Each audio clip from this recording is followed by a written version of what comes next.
Retomando o nosso estudo do livro Obras Póstumas, nós entramos hoje num outro capítulo. Nós estudamos anteriormente os capítulos que tratavam da história do Livro dos Espíritos, depois a tiara espiritual, e agora a gente vai entrar no primeiro anúncio de uma nova encarnação, uma psicografia do dia 18 de janeiro de 1857. Né?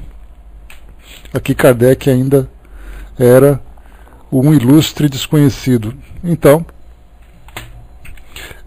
nós vamos retomar aqui a sequência do estudo, quando Kardec fala sobre essa passagem. Então, a primeira notícia de uma nova encarnação. Ele diz assim: o Espírito prometera escrever-me uma carta por ocasião do Ano Novo. Ele tinha, dizia, algo de particular a me dizer. Tendo-a solicitado numa das reuniões ordinárias, disse que a daria na intimidade ao médium, que a transmitiria para mim. Eis a carta. Caro amigo, não quis escrever-te na última terça-feira diante de todo mundo, porque há certas coisas que só podem ser ditas particularmente. Primeiramente, eu gostaria de falar-te de tua obra, a que mandaste imprimir. O Livro dos Espíritos acabava de entrar para o prelo, informa aqui Kardec.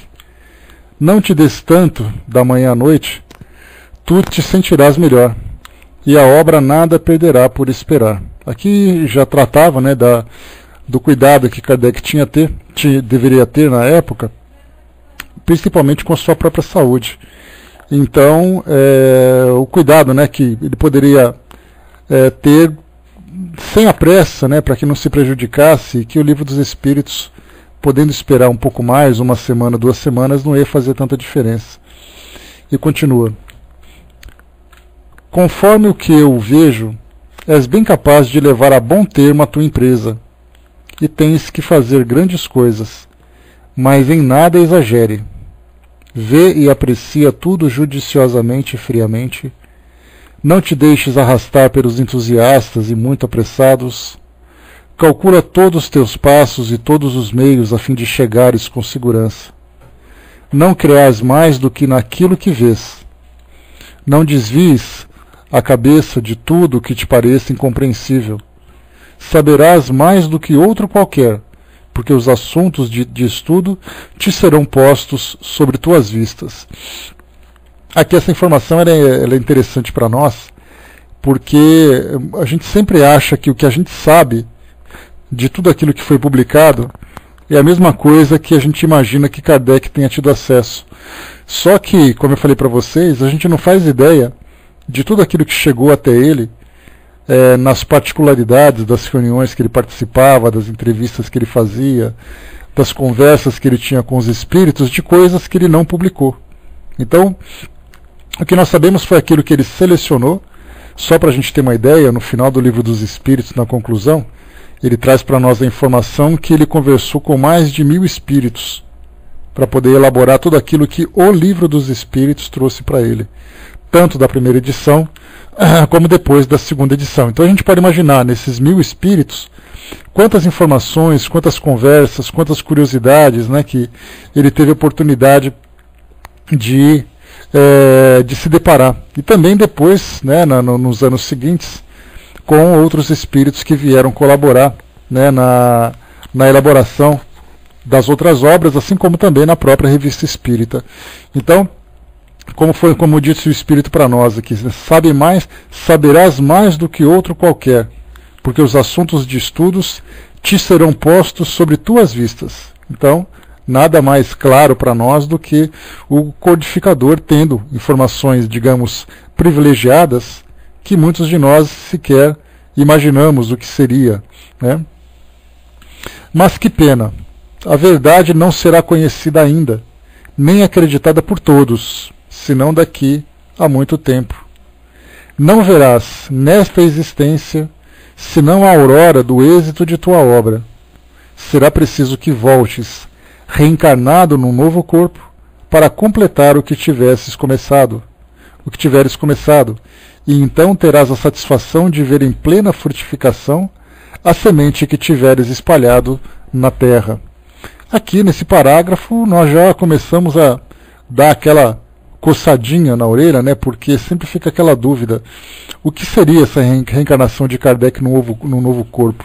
Qual seria a personalidade que ele apresentaria, através da qual ele se apresentaria aqui para nós, no nosso mundo contemporâneo, no nosso mundo atual? Especulações são muitas, né, desde aquela mais clássica, né, que se diz que Chico Xavier teria vindo como reencarnação de Allan Kardec. Há aqueles grupos que, segundo as suas teorias, são favoráveis a essa informação. Há outros grupos que veem de uma forma diferente essas duas personalidades, Allan Kardec e Chico Xavier, então cada um defendendo a sua ideia, né? Só que o interessante dessa passagem é que, por incrível que pareça, isso tem pouca diferença, né? Isso tem pouca importância para nós no desenvolvimento, na elaboração da codificação. O que nós vemos, né, um grupo imenso de trabalhadores que se dedicaram na difusão do espiritismo, independente se eram o mesmo espírito, se eram espíritos diferentes, mas encontramos um grupo significativo daqueles que ajudaram tanto na elaboração e na divulgação do espiritismo na França e na Europa como um todo, como também aqui no Brasil. Então, independente disso, nós não precisamos nos prender a esse tipo de raciocínio, de pensamento, para imaginar quem teria sido Allan Kardec a partir da encarnação seguinte. O Décio lembrou aqui, é interessante que na cidade onde ele nasceu, Lyon, hoje não há nenhum centro espírita, né? Bom dia, Didima. O interessante também, Décio, é que na própria França são poucos os centros espíritas que hoje se destacam, e dos centros espíritas que se destacam, tem brasileiro envolvido na história. Aliás, como em todas as regiões, em todos os países que tem o espiritismo como onde o espiritismo pode se instalar, onde o espiritismo pode se difundir, nós temos ali sempre uma presença significativa de brasileiros e alguns nativos, né, a minoria como nativos, participando também dos estudos. Então, na França, como eu falei para vocês, né, hoje nas livrarias você não encontra livros de Allan Kardec expostos na vitrine, ou então nas principais prateleiras, né. O que a gente vê hoje é o espiritismo relegado a uma filosofia do passado, que muito pouco interessa aos franceses de modo geral, e se você quiser encontrar esses livros, você tem que ir nas prateleiras lá do fundo, naquelas que ficam empoeiradas, né. Então, por isso, a gente vê que na França mesmo, né, tudo acabou se dissipando. E a gente tem uma causa, né, como a gente já viu, né? Eu fiz essa declaração no Congresso em Goiás, nesses dias de carnaval, né? Ah, você viu, né? Pois é. Então, assim, o que a gente observa também é que isso teve uma razão de ser, né? Esses fenômenos não acontecem do nada. Então, se a gente imaginar, por exemplo, que você pega a França, que teve ali a difusão do espiritismo através de Leon Denis, por exemplo, até o final do século XIX, começo do século XX. Quando chega em 1914 até 1918, nós tivemos a Primeira Guerra Mundial. E numa situação de guerra em que a França estava diretamente envolvida, nós temos ali destruição de instituições, destruição de patrimônios, a destruição de uma linha administrativa, né? Então houve uma ruptura em virtude desse conflito, que foi de grandes proporções, em que o povo francês teve que se concentrar na reconstrução daquilo que era básico para a sua sobrevivência. Então, parece que foi uma previsão. No final do século XIX, começo do século XX, brasileiros iam até a Europa para poder estudar e traziam o espiritismo para cá.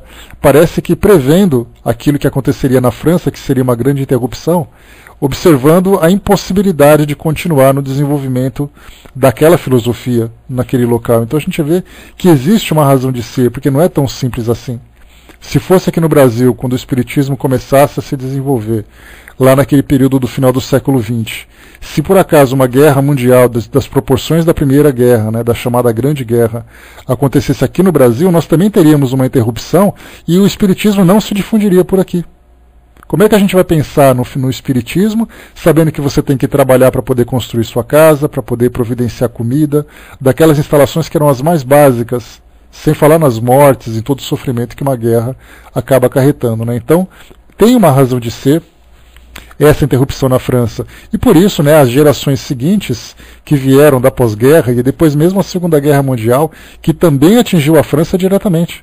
Então, duas grandes guerras de grandes proporções que se concentraram no centro da Europa, né, pegando também a França de como um todo. Então, tivemos duas guerras que interromperam qualquer tipo de ciclo que poderíamos considerar como sendo necessário para o desenvolvimento do espiritismo. Daí então que nós temos hoje o espiritismo conhecido aqui no Brasil, mas praticamente ignorado entre os franceses, né? Bom dia, pessoal que chegou. Vamos em frente. Terás invejosos e ciumentos que procurarão denegrir-te e fazer-te oposição. Não desanimes, não te preocupes com o que digam ou façam contra ti. Prossegue na tua obra, trabalha sempre para o progresso da humanidade, e serás sustentado pelos bons espíritos enquanto perseverares no bom caminho. Lembras-te de que há 1 ano prometi minha amizade àqueles que durante o ano tivessem sido corretos em toda a sua conduta? Pois bem, declaro que és um dos que escolhi entre todos. Teu amigo que te ama e te protege, Z. Né? Então essa assinatura desse espírito, lembrando que o espírito Zéfiro, né, que se manifestou lá no início das comunicações, não é o mesmo espírito intitulado Z. Tá? Esse Z é um outro espírito, que depois, como Kardec lembrou, ele acabou depois se despedindo de Kardec, anunciando que teria que reencarnar. E a partir dali Kardec não teve mais contato com ele, enquanto que Zéfiro era um outro espírito. Kardec aqui traz uma nota a respeito dessa comunicação. Disse que Z não era um espírito superior, mas muito bom e muito benevolente. Isso Kardec disse lá no comecinho das comunicações aqui dessa segunda parte do livro Obras Póstumas. Talvez fosse mais adiantado do que eu poderia fazer supor o nome que tomara. Podemos supô-lo a julgar pelo caráter sério e a sabedoria de suas comunicações, conforme as circunstâncias. Graças a esse nome, ele podia se permitir uma linguagem familiar apropriada ao meio em que se manifestava e dizer, o que lhe acontecia com frequência, duras verdades sob a forma, a forma leve do epigrama. Né? Epigramas são aquelas pequenas poesias bastante objetivas e muitas vezes até bem-humoradas, né, que antigamente se utilizavam. Então, esse espírito Z, utilizando um nome que não era conhecido, não era nenhuma personalidade, ele tinha liberdade, ele ficava muito à vontade para conversar com Kardec e com os participantes das reuniões sobre tudo aquilo que dizia respeito à doutrina espírita, ao seu desenvolvimento inicial. Continua Kardec. Como quer que seja, sempre conservei dele uma boa recordação e um reconhecimento pelos bons avisos que me deu e pelo devotamento que me testemunhou. Ele desapareceu com a dispersão da família Baudin, e tinha dito que em breve devia reencarnar. Essa dispersão da família Baudin era porque as filhas, né, do casal eram médiums e ajudavam Kardec nas comunicações, e depois, né, casaram-se, cada uma foi morar na sua casa e tudo mais. Aí a família acabou se dispersando e Kardec já não pôde contar de uma forma integral com essas meninas. Depois, no dia 15 de novembro de 1857, então aqui Kardec já tinha publicado o Livro dos Espíritos, lá no dia 18 de abril, e essa comunicação, então, na casa do senhor Dufault, a médium era a senhora E. Dufault, né, que eu acredito que seja aqui a mãe, né, de Hermance Dufault. Revista Espírita, Kardec agora fala sobre a elaboração, a ideia da Revista Espírita. Então ele faz a seguinte pergunta. Então aqui primeiro, né, antes da gente começar aqui nessa parte da Revista Espírita, quando Kardec fala sobre o anúncio de uma nova encarnação, fala, o mais importante dessa comunicação é que ele viria a reencarnar, independente do local, independente da personalidade que ele assumiria, mas com o objetivo de dar continuidade na divulgação do Espiritismo. Então a gente viu que Kardec trouxe para nós uma psicografia lá no início do século XX, né, ali após a sua desencarnação também.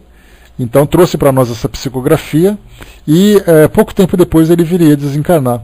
Quanto tempo se demoraria nós não sabemos, né, qual seria o objetivo dele, ou de que forma que ele trabalharia pela divulgação do Espiritismo, se seria através do trabalho de divulgação através de palestras, se seria um trabalho de divulgação através de publicações de livros, né, nós não sabemos. Simplesmente temos ali um compromisso. E o mais importante de tudo, né, essa informação ela é absolutamente sigilosa, né, no nosso entender, exatamente porque se por acaso alguém fosse reconhecido como reencarnação de Allan Kardec, nós teríamos ali um grande problema, a idolatria, né, porque é uma natural, é uma característica natural nossa ainda, né, de sempre encontrarmos os nossos ídolos, sempre temos essa conduta de adoração e tudo mais, isso acabaria prejudicando o trabalho da divulgação. O próprio Kardec mudou de nome, saindo de professor Rivail, que ele era conhecido na França, para utilizar um pseudônimo que o mantivesse distante, né, a sua personalidade, distante do trabalho que ele tinha que realizar. E hoje, se viesse um outro espírito, e que assumisse também o nome de Allan Kardec, certamente teríamos problema na divulgação, porque o foco sairia do trabalho que ele tinha que realizar e partiria então para a adoração, né, da sua própria personalidade. E nós já tivemos ali 2 ou 3 pessoas que já se manifestaram publicamente, ou já foram citadas publicamente, como sendo reencarnação de Allan Kardec. Então isso é tudo mera especulação. Qualquer informação que nós tivermos, não tenham essa preocupação de defenderem o sim ou defenderem o não, mas simplesmente nos mantivermos na neutralidade, né, nos mantermos na neutralidade, porque esse é um tema irrelevante para o desenvolvimento do trabalho da divulgação do Espiritismo, e também porque essa é uma informação que não seria passada para ninguém. Né? Então, hoje o que se faz é especulações, tentam fazer comparações sobre personalidades, comparações de trabalho, fazem cálculos para saber quando Kardec desencarnou, quando foi a sua última publicação, quando essas pessoas que foram citadas como reencarnação de Allan Kardec nasceram, quanto tempo elas ficaram na erraticidade. Então procuram de todas as formas arrumar um jeito de encontrar, de elaborar uma genealogia, né, do plano espiritual, mas principalmente de Allan Kardec. Então não tenhamos a preocupação de nos prendermos a essas especulações, porque de fato são meras especulações. Bom, agora aqui a Revista Espírita, Allan Kardec traz para nós como foram os primórdios da divulgação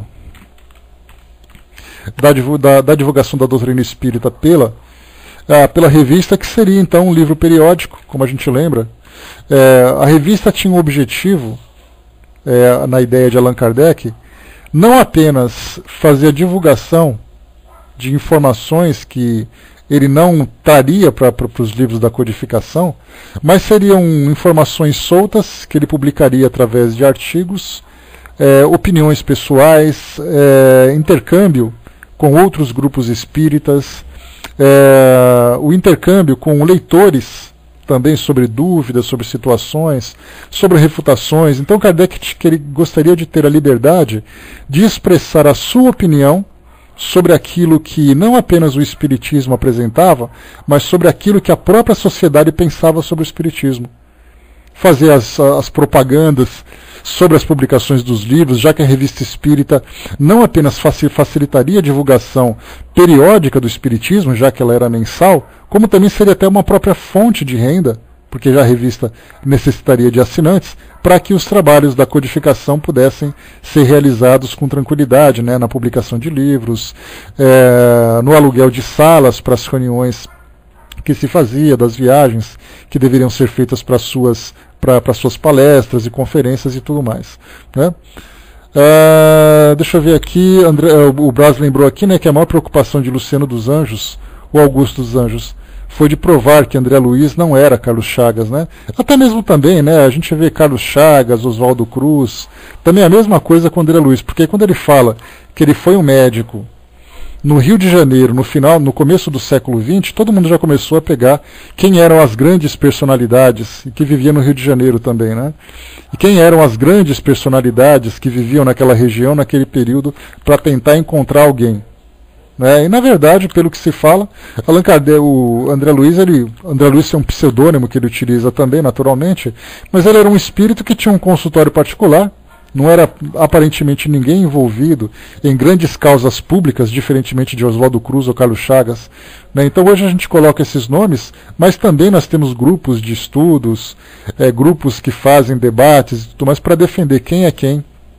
Sendo que o próprio André Luiz também manteve essa informação sob absoluto sigilo para evitar qualquer tipo de constrangimento. Então a gente observa reencarnações anteriores de Chico Xavier, reencarnações anteriores de André Luiz, reencarnações futuras de Allan Kardec, são todas informações que ninguém sabe, mas que todo mundo fica especulando.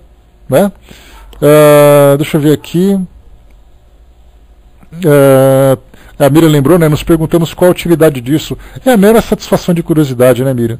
Já que é uma coisa que nós mesmos temos curiosidade de saber, qual foi a nossa encarnação anterior e tudo mais, é natural que a gente pegue essas personalidades e procure, então, fazer ali pesquisa sobre isso, E não só não acrescenta, Décio, como traz dissensões entre grupos, As pessoas se separam por causa de opiniões, se era, se não era. Acaba criando atrito sobre isso, enquanto a doutrina fica jogada em segundo plano por causa desses debates. Infelizmente é assim. Tira o foco, pois é. Acaba criando, desvia a atenção, cria divergências entre os grupos e isso não traz benefício nenhum para ninguém. Eu mesmo já li sobre Chico Xavier, ouvi palestras, ouvi depoimentos, que ele já foi tanta gente que nem ele sabe quem ele era. Que ele já foi fulano, beltrano, que ele já foi uma rainha, que ele já foi isso, que ele já foi aquilo, e ele mesmo nunca falou nada sobre ele. Quer dizer, todo mundo fala sobre ele, dizem quem ele foi, mas ele mesmo nunca se manifestou. Pessoas próximas, principalmente, Um era o filho adotivo, o outro era um amigo muito próximo, e os dois falam coisas diferentes. Então, para nós, isso é mera especulação, não vale nem a pena a gente se preocupar com isso. Embora fosse muito interessante satisfazer a nossa curiosidade, Pois é, ninguém fora pedreiro, gari ou coisa similar em existências pretéritas. Olha, eu já falei, Décio, que uma amiga minha que disse que teve uma visão, que me viu numa encarnação anterior, em pé, barrigudo, do lado de um balcão numa taverna, que era um boteco do passado, lá na Idade Média. Então, quer dizer, se eu achava que era algum imperador, algum faraó, já era, a casa caiu para mim. Então, dependendo da visão dela, eu estou lá embaixo. Mas vamos lá, Já pensou gordo na beira de um boteco, na beira de um balcão de boteco? Que tristeza. Deixa eu ver aqui. O Braz lembrou aqui, descobri a vida passada, uma pessoa que escrevi uma letra a respeito também, A Leila colocou, talvez também a nossa vontade de poder viver no tempo em que a pessoa é especial. São vários motivos, Leila, que a gente tem. É curiosidade, é desejo de conhecer um pouco a história daquela pessoa, na sua linha evolutiva, Não sei, Armando. Ela colocou essas coisas para mim, Ela colocou as coisas para mim. Assim, eu levo como curiosidade, eu não levei a sério, Só estou brincando com vocês, naturalmente, Mas ela me trouxe isso, que ela teve lá uma visão, porque ela tinha uma sensibilidade mediúnica interessante. E aí, então ela me trouxe essa informação, Eu levo na brincadeira porque é indiferente para mim, Até porque, se depender da tendência que eu tenho hoje, se tem um lugar que eu não estaria, seria certamente no balcão de uma taverna, no balcão de um boteco. Mas vamos em frente.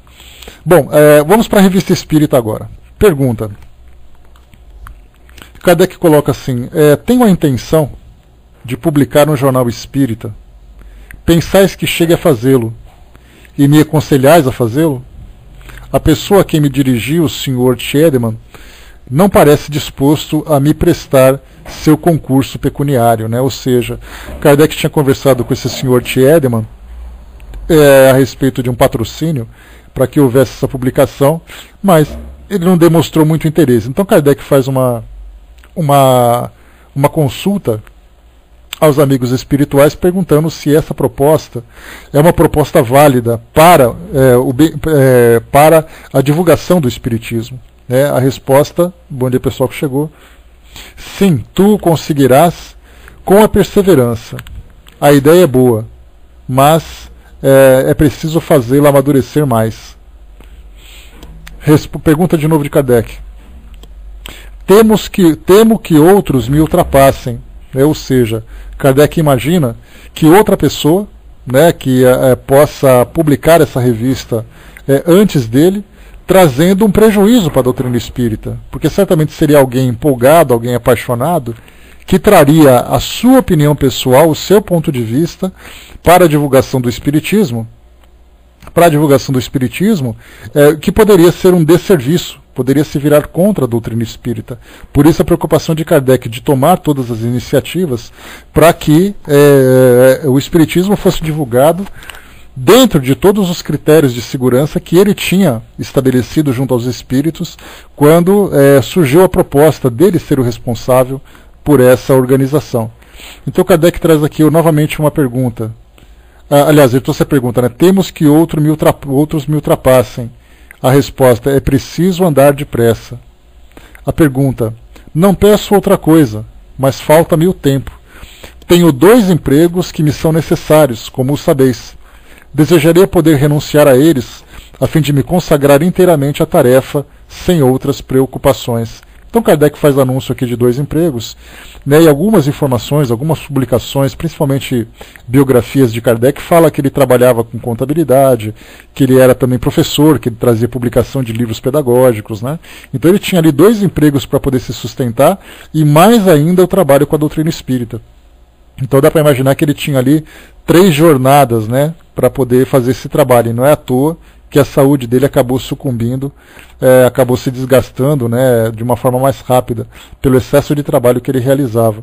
Então ele gostaria de poder ter mais tempo para poder se dedicar. A resposta: no momento não é preciso nada abandonar. Encontra-se sempre tempo para tudo. Move-te e conseguirás. Pergunta: devo agir sem o concurso do Sr. de Tiedman, que era o patrocinador desse trabalho? A resposta: age com ou sem o seu concurso. Não te inquietes com ele. Podes prescindir dele. Né? Ou seja, pode fazer o trabalho sem a necessidade de ter ali o auxílio dessa pessoa. Pergunta: eu pretendia publicar um primeiro número como ensaio, a fim de lançar o jornal e marcar a data e continuar mais tarde, se possível. O que pensais? Lembra que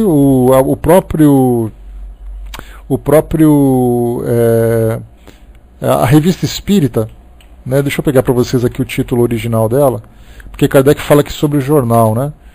Só que o jornal ele acaba tendo algumas interpretações para nós, né? Porque ele coloca como jornal psicológico. Deixa eu pegar aqui só o título original para a gente poder ter aqui a informação correta. Então ele chama assim para nós. Só um instantinho, tá aqui. Então o nome correto é Revista Espírita Jornal de Estudos Psicológicos, publicada sob a direção de Allan Kardec. Aí ele coloca aqui a primeira edição, publicada, né, no mês de janeiro de 1858, que seria quase um ano depois, né, como ele lançou o Livro dos Espíritos em abril. Então nós temos ali 8 meses depois do lançamento do Livro dos Espíritos, a Revista Espírita então chega para nós aqui mensalmente. Vamos lá, aqui. Então Kardec queria lançar logo, né, o primeiro volume, a primeira edição, para poder continuar mais tarde. A resposta: a ideia é boa, mas um primeiro número não será o suficiente. Entretanto, é útil e até necessário para abrir o caminho para o restante. Será preciso dispensar-lhe muito cuidado, de maneira a lançar as bases de um êxito durável. Se ele for defeituoso, será melhor nada fazer, pois a primeira impressão pode decidir o seu futuro. No começo, sobretudo, é preciso satisfazer a curiosidade. Deve encerrar ao mesmo tempo o sério e o agradável. O sério que atrairá os homens de ciência e o agradável que divertirá o vulgo. Esta parte é essencial, mas a outra é mais importante, pois sem ela o jornal não teria fundamento sólido. Numa palavra, é preciso evitar a monotonia pela variedade, reunir a instrução sólida ao interesse, e este será um poderoso auxiliar para os trabalhos ulteriores. Né? Então aqui a receita da Revista Espírita, trazer para nós aqui uma parte séria, que é exatamente ali as informações mais doutrinárias, digamos assim, e depois uma parte mais tranquila. Né? A gente percebeu que algumas vezes Kardec trazia para nós um poema, trazia para nós um diálogo, né, um diálogo com o espírito, trazia para nós ali uma resposta a um leitor, né, promovendo ali uma correspondência entre a revista e os leitores também. Então havia uma variedade muito grande. Então havia necessidade de ser uma revista não voltada apenas para o público acadêmico, mas uma revista voltada para todos os públicos que se interessavam pelo espiritismo. Né? Então ali uma preocupação, porque algumas vezes pessoas tinham contato com o Livro dos Espíritos e não conseguiam acompanhá-lo. E muita gente naquela época se interessava pelo espiritismo comprando a revista, não necessariamente comprando os livros da codificação. Daí que muitas publicações da Revista Espírita era para atingir essas pessoas. E vinha numa linguagem mais fácil, era um artigo que trazia um comentário parcial, sem necessariamente um estudo aprofundado. Então era muito mais fácil encontrar uma pessoa sentada numa cadeira, num café da França, numa praça, lendo a revista, do que alguém folheando, por exemplo, os livros, né, da doutrina, que trazem ali uma quantidade enorme de informações. Então é a preocupação dele. E mais ainda, o aviso que veio: se você vai lançar a revista, lança para que ela possa florescer. Não lança para testar, porque se por acaso o primeiro número não der certo, vai provocar ali vai trazer um prejuízo para o próprio espiritismo. Né? Então, por isso, fundamental que ele investisse, né, o tempo dele, né, os recursos do qual ele dispunha, para que houvesse realmente um efeito positivo, né, sobre os leitores. O Brás colocou, né, o Espírito Verdade diz a Kardec que ele teria que trabalhar muito mesmo, que sacrificasse sua saúde. Né? Pois é, era um trabalho, né, Brás, que não dá para você dizer assim, olha, vai lá e faz o que você pode. Quer dizer, tem que fazer o que você pode, mais o que você não pode.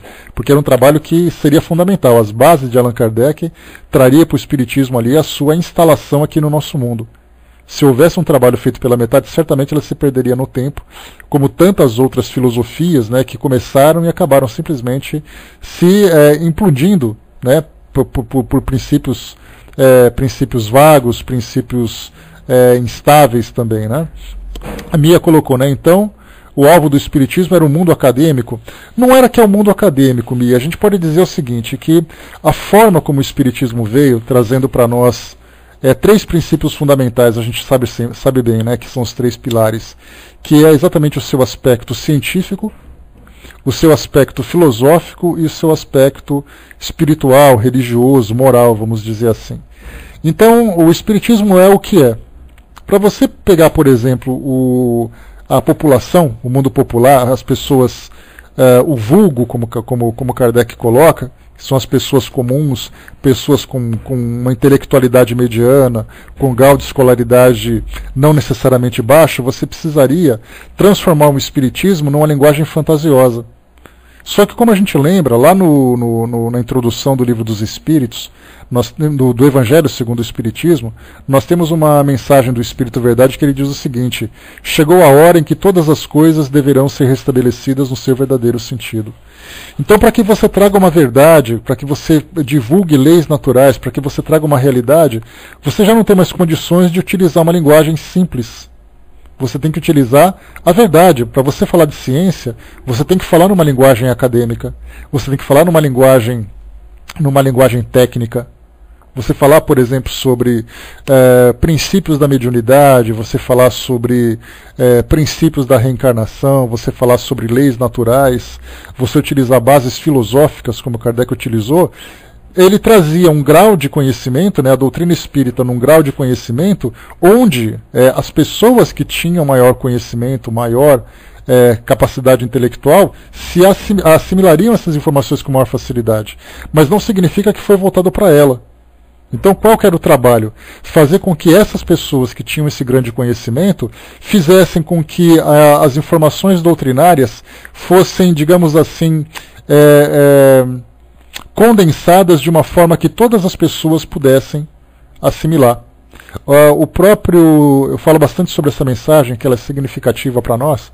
O Dr. Bezerra de Menezes, através da Dona Ivone do Amaral Pereira, ele comenta o seguinte aqui no Brasil, né? Ele fala que após a chegada da codificação espírita e a falta de interesse dos brasileiros em estudá-la, né, houve a necessidade de uma mudança de estratégia no plano espiritual. Essa mudança de estratégia era exatamente romancear os ensinamentos espíritas. E o que começou a acontecer? Começaram a vir os romances. Os livros que começaram a falar da doutrina espírita em forma de novelas.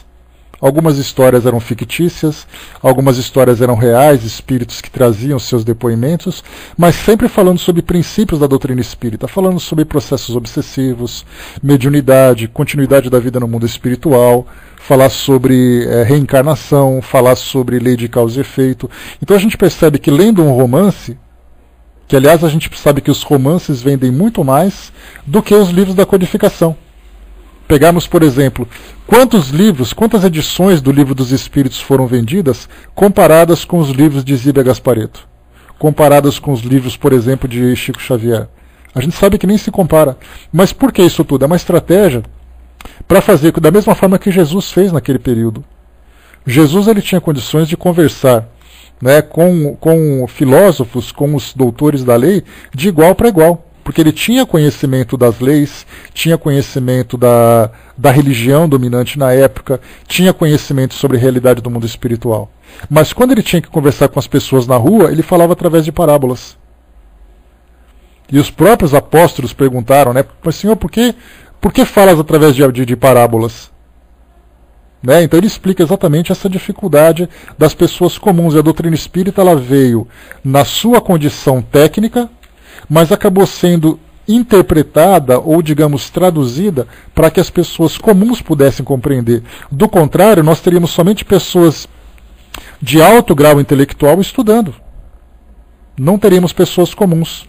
Aliás, essa é uma curiosidade que nós temos hoje, que fazendo uma interpretação das informações que vieram do censo, né, o censo é feito pelo Instituto Brasileiro de Geografia e Estatística, para que faça uma contagem da população brasileira, suas características e tudo mais, que é uma forma de planejamento que o governo tem, né, de orientar as suas ações. E dessas informações todas nós temos informações sobre economia, escolaridade, estrutura familiar, agricultura, blá blá blá, além também de religião. Nessas religiões, nas pesquisas que foram feitas tanto no censo do ano 2000, porque o censo completo ele é feito de 10 em 10 anos, tanto no ano 2000 como em 2010, esses dois censos mostraram uma característica interessante. E isso não é motivo de orgulho para enaltecer a nossa vaidade e tudo mais, mas é uma constatação. Né? Se você pegar entre os espíritas o nível de escolaridade, a maior parte dos espíritas tem nível superior. Ou tem grau de escolaridade acima de 8 anos de idade, de 8 anos de estudos. Né? Quando nós falamos sobre, por exemplo, igrejas evangélicas, né, principalmente dessas pentecostais e tudo mais, que existem em bairros simples, comunidades e tudo mais, essas pequenas instituições, nós vemos que a maior parte desses evangélicos tem escolaridade que não passa de 5 anos. Muitas vezes o ensino fundamental, um pouquinho do ensino médio. Então, se você leva a doutrina espírita com essas informações, por exemplo, do livro A Gênese, que fala sobre uranografia, sobre geologia, fala sobre biologia e tudo mais, e você leva isso para uma igreja simples como essa e começa a falar desses temas, você não vai ter público. Porque o Brasil tem uma grande deficiência, porque não é você falar assim, a doutrina espírita veio para fazer tal coisa. É importante a gente perguntar, quem será o público que terá informações sobre ela? Qual é a linguagem que deve ser utilizada? De que forma que ela vai ser compreendida? Então são várias ideias que devem ser analisadas. Então o que acontece? Quando, aqui no Brasil, nós temos, por exemplo, uma situação curiosa. Aqui no Brasil nós temos uma educação deficiente. Isso é claro, notório. né, as escolas públicas estão aí relegadas quase que ao abandono, as escolas particulares cobrando o olho da cara uma mensalidade, os universitários não tendo acesso à universidade pública, tendo que pagar por um ensino superior de qualidade média para baixa, né? Então são poucas as universidades particulares que têm um alto nível, a não ser que cobre muito caro. Então a gente vê que se você tem uma escolaridade baixa num país como o nosso, e você traz uma doutrina que tem filosofia e ciência de alto nível, ela não terá assimilação. Daí que aqui no Brasil a ideia foi outra. No Brasil não dá. Vamos mudar e começar então a falar de uma forma romanceada, vamos trazer novelas sobre o plano espiritual. Aí sim isso começou a divulgar o espiritismo. Tanto que a gente percebe que a explosão que teve, como o Braz lembrou, o lançamento de Nosso Lar. Quando o Nosso Lar acabou chegando aqui no Brasil, houve uma explosão porque todo mundo se interessou. Porque o público gosta disso, gosta de entretenimento. Já na França, quando você fala do público que estudava a doutrina espírita, eram pessoas que estudavam na época do Iluminismo. Eram pessoas que tinham formação acadêmica, mas muita gente também não lia a doutrina espírita, não se aproximava porque não tinha capacidade de compreender. Porque dá a impressão de que você fala na França do século XIX como se todas as pessoas tivessem um alto nível intelectual. Lá você tinha carroceiro, você tinha feirante, você tinha pescador, você tinha costureiro. Essas pessoas não tinham escolaridade. Como fazer para que essas pessoas tenham acesso às informações que o Espiritismo pode trazer? É aí que a Revista Espírita entrava, para poder fazer com que as pessoas se interessassem pelo Espiritismo através do entretenimento da revista. Então a gente vê que é muito mais complicado, né, do que a gente imagina, né? Há quem diga que o kardecismo é o espiritismo da elite, né? Porque essa é a elite que nós falamos seria exatamente aquele grupo mais intelectualizado. Mas a gente já trouxe aqui debates na nossa sala que falava sobre situações curiosas a respeito do espiritismo, principalmente em relação aos eventos, né? Você fala de um evento como se um congresso, por exemplo. Você tem congressos em vários níveis. Nós tivemos agora no Carnaval várias atividades que foram divulgadas inclusive pela internet, como por exemplo o tradicional Congresso Espírita de Goiás. Ali você tem palestrantes que falam sobre questões morais, questões básicas, numa linguagem acessível, numa linguagem agradável, e as pessoas se interessam em aprender. Mas nós temos alguns congressos que eles são extremamente técnicos. Teve um congresso ano passado, o Congresso Espírita de Juiz de Fora, que falava sobre mediunidade, que eu comecei a assistir, eu fiquei simplesmente de boca aberta. Porque ali nós tínhamos doutores, nós tínhamos mestres em física, nós tínhamos mestres em educação, doutores em medicina, falando sobre temas doutrinários.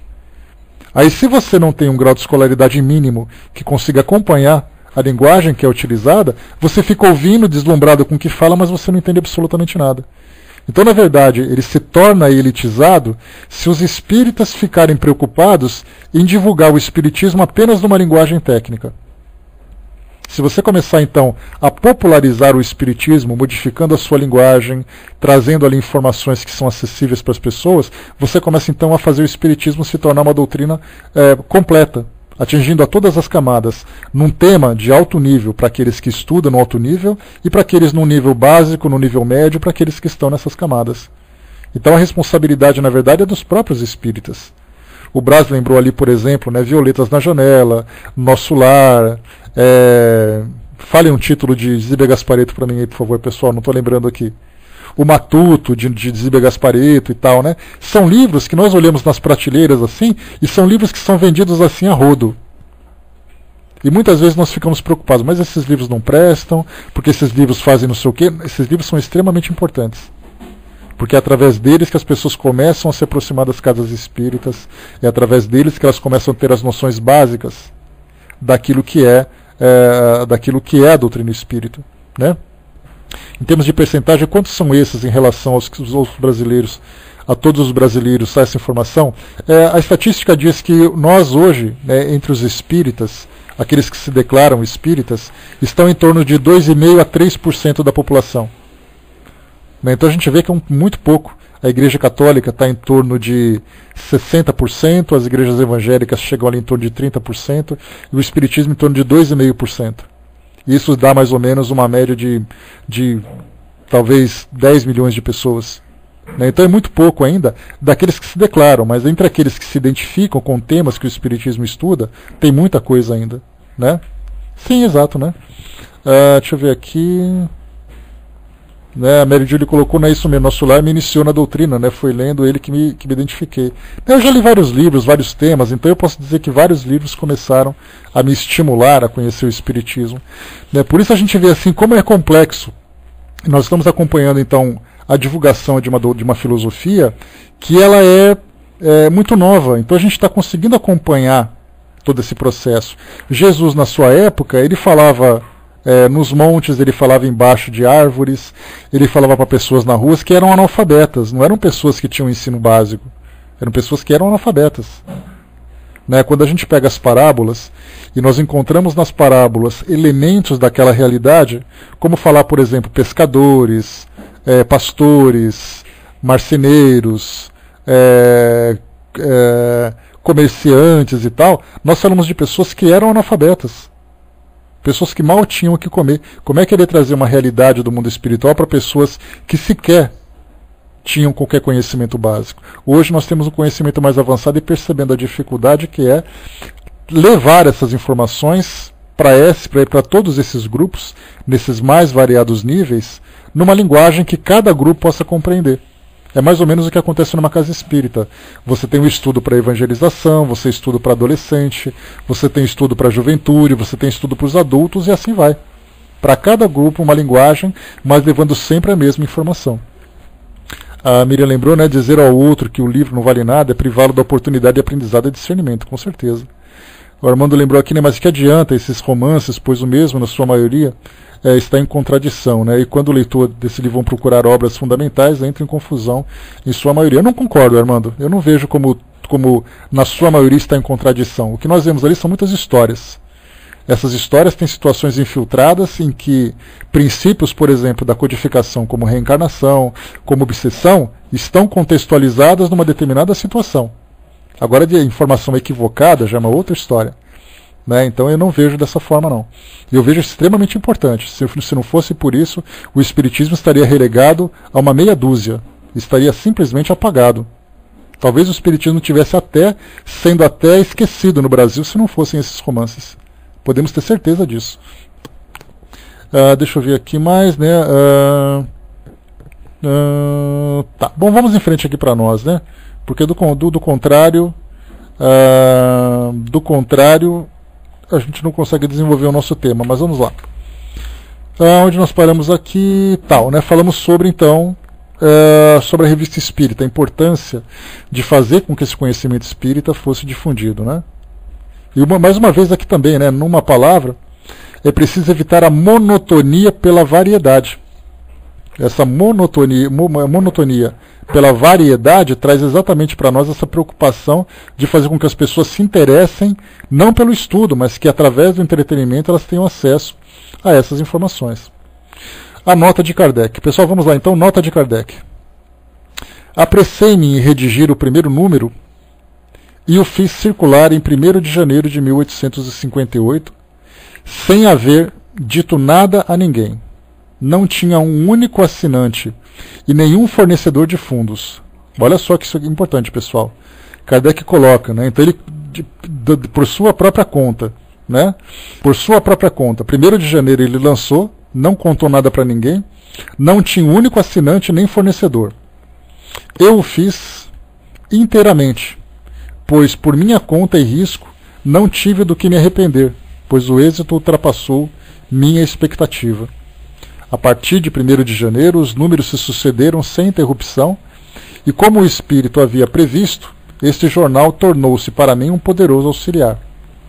Reconheci mais tarde que fora feliz, por não ter tido um fornecedor de fundos, pois ficava mais livre, enquanto que um estranho interessado teria podido impor-me suas ideias e sua vontade e entravar minha marcha. Sozinho, não tinha que prestar contas a ninguém, embora minha tarefa fosse prestada como trabalho, né? Então, esse aqui foi o início da Revista Espírita. Agora uma outra passagem, 1º de abril de 1858, a fundação da Sociedade Espírita de Paris. Nós estamos falando da fundação do primeiro centro espírita do planeta. Tá? Então, por isso essa informação tem grande relevância para nós, porque ela trata, na verdade, seria, vamos dizer assim, a solidificação, a concretização daquilo que o Espiritismo seria como filosofia. Porque não basta você levar uma ideia apenas na teoria, apenas numa publicação. Né? O que vale para nós aqui é falarmos de uma instituição que a partir dela outras vieram como também difusoras do Espiritismo. Então Kardec diz o seguinte: embora não haja aqui nenhum caso de previsões, menciono para lembrar a fundação da sociedade, por causa do papel que ela desempenhou na marcha do Espiritismo e das comunicações ulteriores às quais ela deu lugar. Há mais ou menos 6 meses eu realizava em minha casa, na Rua dos Martis, uma reunião com alguns adeptos, todas as terças-feiras. Então Kardec já fazia reuniões particulares, reuniões em casa, com seus amigos para poder ter essas comunicações com os espíritos. Né? O médium principal era a senhorita Hermance Dufault. Embora o local só pudesse comportar de 15 a 20 pessoas, às vezes ali se encontravam até 30 pessoas. Essas reuniões despertavam um grande interesse pelo seu caráter sério e alto alcance das questões que ali eram tratadas. Viam-se ali, com frequência, príncipes estrangeiros e outros personagens de distinção. O local, pouco cômodo pela sua disposição, tornou-se evidentemente bastante exíguo. Alguns dos frequentadores propuseram a se cotizar para alugar um outro mais conveniente. Para quem já assistiu ao documentário Allan Kardec, o Educador, que foi produzido pela Dora Encontre, ela faz uma viagem por Paris, passando pelos principais pontos relatados por Kardec, desde das galerias que ele passava, onde era a própria sociedade parisiense na sua primeira instalação, depois na segunda, onde Kardec morava, e ela visitou. Tem uma filmagem interessante, filmando a casa de Kardec, o apartamento onde ele morava. Então é uma portinha estreita, uma escada que vai lá para o primeiro andar e tal, muito pequeno. Então a gente pode imaginar uma casa onde as pessoas, quando ele fala 15 ou 20 pessoas na casa dele, não são 15 ou 20 pessoas sentadas. São pessoas sentadas e aquele bando de gente em pé em volta da mesa. Uma reunião de 1 hora, em que as pessoas encostavam na parede, sentavam na janela, sentavam no banquinho. E de 15 a 20 pessoas chegavam a 30 pessoas. Então a gente pode imaginar como era o lugar ali, né? Se a gente acha que a nossa casa é pequena, dá para imaginar o que era um apartamento pequeno em Paris, como era o caso onde Allan Kardec morava. E continua. Mas não tornava-se necessário ter uma autorização, tornava-se necessário ter uma autorização legal para evitar ser perturbado pela autoridade. Só um instantinho, pessoal, por favor. Está aqui. O senhor Dufault, que conhecia pessoalmente o chefe de polícia, encarregou-se de tratar do caso. A autorização dependia também do ministro do Interior, então o general X, que era, sem que ninguém soubesse, simpático às nossas ideias, sem as conhecer integralmente, e graças à sua influência, a autorização, que, seguindo o procedimento comum, teria levado 3 meses, foi obtida em 15 dias. Isso aqui, antes da gente começar, é importante lembrar, né, lembrando sempre contextualizando a situação. Nós estamos falando, em 1804, quando Allan Kardec nasceu, foi quando Napoleão Bonaparte assumiu, né, o Império na França. E a partir dali, depois ele foi destituído e tudo mais, o sobrinho dele, Napoleão III, assumiu. E diante de todas aquelas convulsões sociais que tinham na França, né, de pessoas protestando, de pessoas sendo guilhotinadas e tudo mais, havia uma proibição, que não se poderia ter nenhuma reunião com mais de 20 pessoas sem autorização. Porque eles partiam do pressuposto de que, se houvesse uma reunião de 20 pessoas, poderia ali estar acontecendo uma reunião política para conspirar contra o governo. Então qualquer grupo que se organizasse, a polícia vinha, prendia todo mundo, levava para interrogatório para saber do que se tratava e coisa e tal. Então para isso havia necessidade de ter uma autorização. Por isso então Kardec conseguiu, através desses contatos, desse general que ele menciona aqui, inclusive até mesmo o facsímile dessa autorização já foi publicado numa revista dessas eu acho que é a Revista Internacional do Espiritismo, onde há autorização assinada, inclusive, por esse general. Né? Então, houve ali, né, de 3 meses para uma publicação, chegou então a 15 dias. Né? Então, aqui, deixa eu ver aqui, já respondo, Mia, só acabar esse raciocínio, a gente já volta um pouquinho. Então, a sociedade foi, então, legalmente constituída e se reuniu todas as terças-feiras no local que ela alugara, no Palais Royal, na Galeria de Valois. Permaneceu aí durante um ano, de 1º de abril de 1858 a 1º de abril de 1859. Não podendo aí permanecer por mais tempo, reuniu-se todas as sextas-feiras num dos salões do restaurante do A, né, do mesmo Palais Royal, na Galeria Montpensier, né? E 1º de abril de 1859 a 1º de abril de 1860, época em que se instalou no local próprio, na rua e passagem Santiane 59. Então a gente viu que estava ali migrando de ponto em ponto para poder chegar até lá. Formada a sociedade, no início de elementos pouco homogêneos e de pessoas de boa vontade, que eram aceitas com facilidade, teve de suportar numerosas vicissitudes que não foram menores percalços em minha tarefa. Ou seja, para formar o grupo que Kardec tinha pretensão lá, então ele na verdade aceitava as pessoas que demonstravam interesses em conhecer a doutrina espírita. Só que eram pessoas que tinham conhecimentos diversos, opiniões diversas, não eram pessoas que chegavam para conhecer o espiritismo pronto, do jeito que nós conhecemos hoje. Porque hoje você vai no centro espírita, ele já tem a sua estrutura montada. Quais são as obras que são estudadas, quais são os cursos, quais são as palestras, quem são os dirigentes e coisa e tal. Naquela época, o espiritismo não existia. Então, para você falar sobre obsessão, era algo assim absolutamente inédito para eles. Porque nós falamos que o Livro dos Espíritos foi lançado em 57, em 58, um ano depois, era a fundação da sociedade. Então as pessoas não sabiam direito o que era reencarnação, não sabiam direito o que era obsessão, como era a vida no mundo espiritual, o que era a lei de causa e efeito, enfim, eles não conheciam praticamente nada. E as pessoas que chegavam até lá eram pessoas que muitas vezes estavam começando a ler a doutrina espírita, a ler o Livro dos Espíritos. Daí dá para ter uma ideia de como era a diversidade da pessoa, como Kardec colocou, né? No início de elementos pouco homogêneos. Quer dizer, pessoas que vinham de outras religiões para conhecer o espiritismo, eram filósofos, cientistas, católicos, protestantes, todo mundo falando de reencarnação. Dá para a gente imaginar a salada que era, né? E daí então ele colocou para nós, né? Pessoas que eram aceitas de boa vontade, quer dizer, pessoas eram aceitas com facilidade, porque demonstravam boa vontade em ajudar, a colaborar e coisa e tal, mas cada um trazendo a sua opinião. E daí que ele colocou, né? Teve de suportar numerosas vicissitudes que não foram menores percalços em minha tarefa. Não foram dos menores, quer dizer, Kardec teve que... Às vezes as pessoas deviam de repente se pegar lá dentro, né? Um apontando o dedo no nariz do outro, um dizendo que era mentira porque a Bíblia falava uma coisa, porque o Alcorão falava outra, cada um trazendo uma ideia, porque o filósofo do passado trazia uma coisa diferente.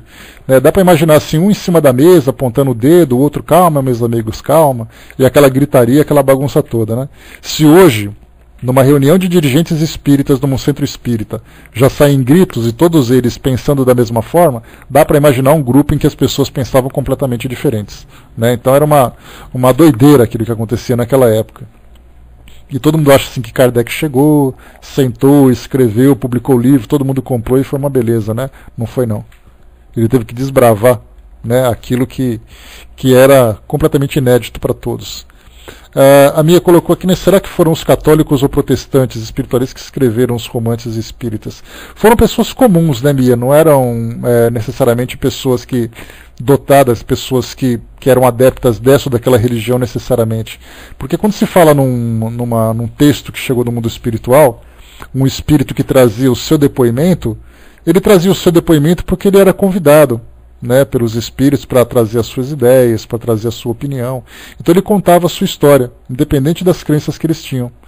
Muitos desses indivíduos, dependendo da época em que eles começaram a trazer essas opiniões, principalmente aqui no Brasil, na época, década de 50, década de 60, quando começaram a vir os romances, eram pessoas que sequer tinham contato com o espiritismo quando estavam encarnadas.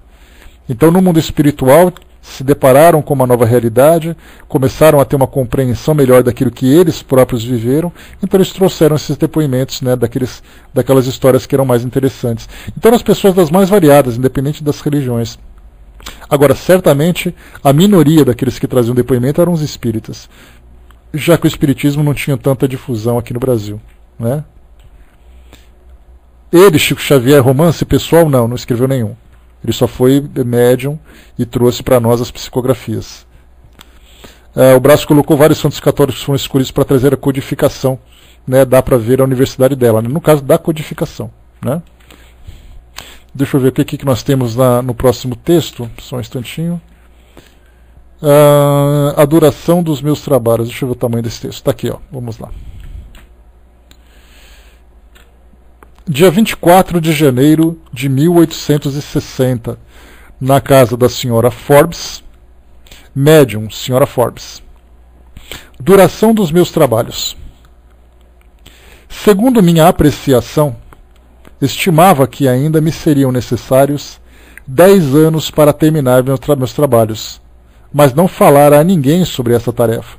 Isso Kardec pensando dele com ele mesmo, né? Porque quando você fala sobre a previsão que ele imaginava para terminar, para concluir, de tudo aquilo que ele tinha elaborado do Espiritismo, quais eram os temas que ele precisava aprofundar, que tipo de obras que ele tinha que fazer, que nada mais eram do que o desdobramento daquilo que o Livro dos Espíritos trouxe para nós, né? A gente lembra que o Livro dos Espíritos ele aborda 4 partes, né? Ele tem 4 partes e aborda 4 temas diferentes. São temas científicos, temas filosóficos, temas espirituais de modo geral, e também depois temas que falavam sobre moralidade. E aí então ele achava necessário fazer então o desdobramento desses temas em outras obras. Então ele já fazia ali as suas previsões, além de outros livros que ele tinha intenção de publicar. Há informações que Kardec estava escrevendo antes da sua desencarnação um livro que tratava de espiritismo e magnetismo, que ele era um magnetizador antes de começar os trabalhos doutrinários. Então ele já imaginava que em 10 anos ele conseguiria terminar esse trabalho. A gente está em 1860, ele imaginava que pelo menos até 1870 ele estaria trabalhando para completar aquilo que ele imaginava, né, ser a sua missão. Lembrando que ele veio desencarnar em 1869, 9 anos depois que ele escreveu essa mensagem. E ele continua. Fiquei, portanto, então ele pensava, né, ele pensava ali com os seus botões, sobre esses 10 anos que ele precisaria. Fiquei, portanto, muito surpreso ao receber de um dos meus correspondentes de Limoges, Limoges era uma cidade na França ali, né, uma comunicação obtida espontaneamente na qual o espírito, falando dos meus trabalhos, dizia que 10 anos se passariam antes que eu terminasse. E aí então Kardec, em consulta ao Espírito Verdade, ele faz leva a seguinte pergunta. Como é que um espírito, comunicando-se em Limoges, onde nunca fui, pôde dizer precisamente o que eu pensava sobre a duração dos meus trabalhos? A resposta: sabemos o que te resta fazer e, por conseguinte, o tempo aproximado de que precisas para terminá-la. É, portanto, muito natural que os espíritos o tenham dito em Limoges e além, para dar uma ideia do alcance da coisa pelo trabalho que ela exige. Entretanto, o prazo de 10 anos não é absoluto. Ele pode ser prorrogado em alguns anos por circunstâncias imprevistas e independentes de tua vontade. Kardec traz aqui uma nota, que foi escrita em dezembro de 1866. 6 anos depois ele trouxe um comentário a esse respeito. Ele diz assim: publiquei 4 volumes substanciosos, sem falar das coisas acessórias. Os espíritos me apressam para publicar a Gênese em 1867, antes das perturbações. Durante o período de grande perturbação, deverei trabalhar nos livros complementares da doutrina, que não poderão aparecer senão após a grande tormenta, e para os quais ser-me-ão necessários de 3 a 4 anos. Isso nos leva, no máximo, a 1870, quer dizer, em torno de 10 anos. Né? Então ele mesmo, nos seus cálculos, levaria ali esses 10 anos que estavam previstos. Né? E essas perturbações, a gente fala sobre as perturbações sociais que aconteceram na França a partir desse período, né? Porque era uma época de muita instabilidade que havia naquela região. Então, se viessem essas perturbações, certamente, assim como aconteceu tempos depois na Primeira Guerra Mundial, né, haveria necessidade de uma grande interrupção. Muitos daqueles, para a gente ter uma ideia, eu comentei com vocês no começo do estudo sobre a Primeira Guerra, muitas das pessoas que estavam envolvidas nos trabalhos espíritas, que já não era com tanta intensidade, já que Kardec, que era ali o grande maestro, né, do espiritismo na França, ele já não estava presente, alguns grupos já viviam de uma forma independente. E durante esse período de guerra, muitas pessoas tiveram que se envolver com a guerra.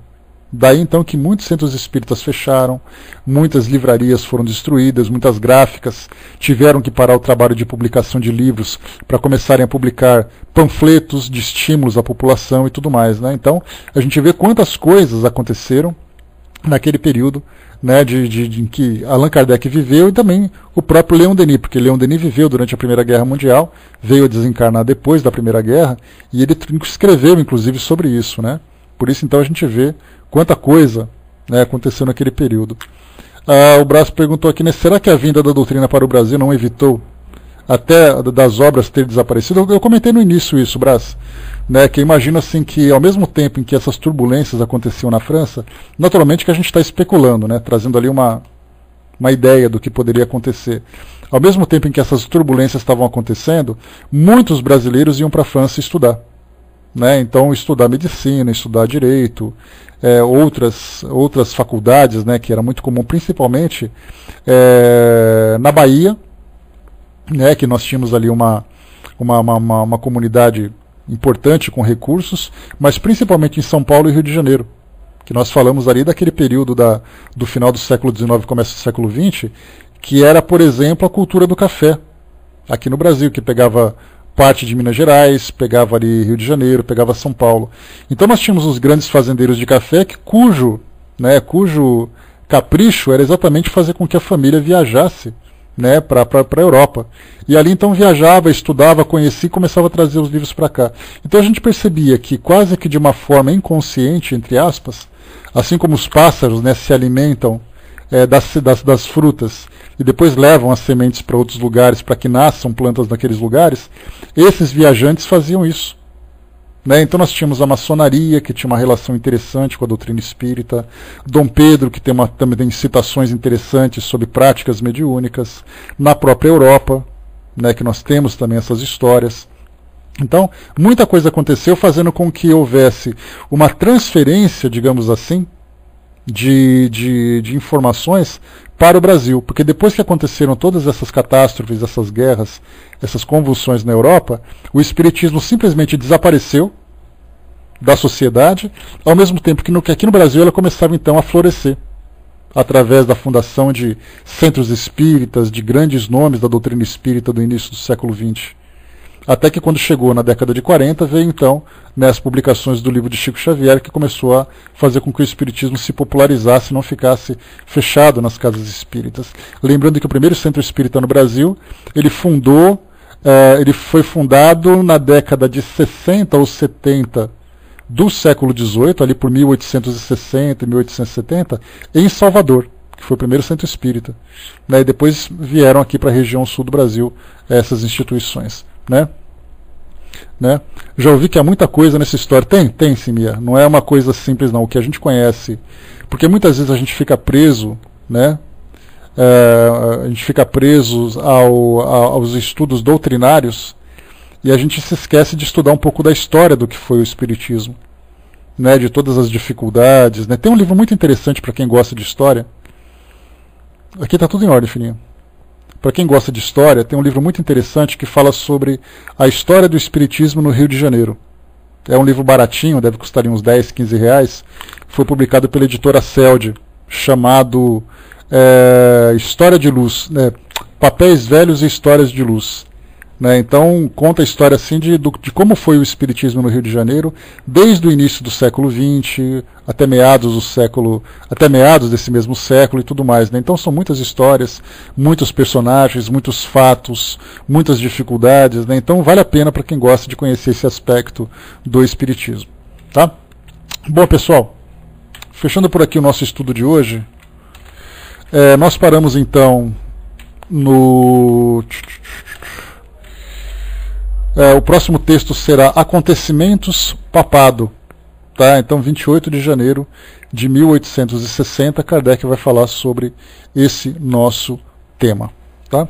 Então é isso, gente. Fechando por aqui o nosso bate-papo de hoje, eu vou passar para o nosso amigo Brás, que vai fazer o encerramento para nós, e depois a gente volta. Tá? Lembrando, naturalmente, que todos os debates que a gente tem aqui na sala, com relação a questões não apenas doutrinárias, né, mas até mesmo com relação à forma como o Espiritismo se deu aqui no Brasil, a gente traz naturalmente, né, as nossas opiniões sem estarem fechadas, né, porque é o que cada um tem experiências diferentes e obviamente tem pontos de vista diferentes sobre o mesmo fato. Então tem lado positivo, tem lado negativo, tem algumas coisas que nós defendemos, tem algumas coisas que nós temos dificuldade ali em aceitar e tudo mais. Então são situações abertas, informações abertas que não passam, né, das nossas opiniões para tentar formar nossas opiniões, né, porque a gente vai conhecendo, né, o que tem de pró, o que tem de contra, o que trouxe benefício para a doutrina espírita, o que trouxe de prejuízo para a doutrina espírita.